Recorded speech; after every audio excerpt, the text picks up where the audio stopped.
dominated field.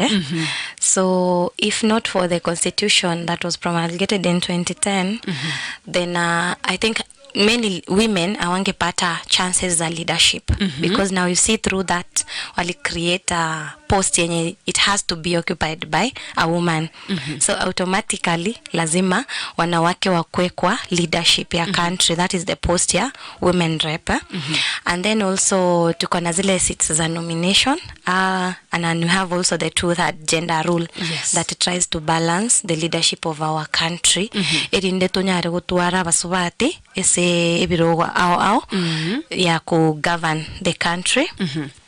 So ukorigereri estela abantu bagwa kachikura abasubati mbari konyora kura kurwesa abantu mostly nechi nomination bakonyora unless kama ni hiyo post ya women rep. So egento nche ilinifanya mpaka nikakuja kuanza na hiyo kiti ya MCA.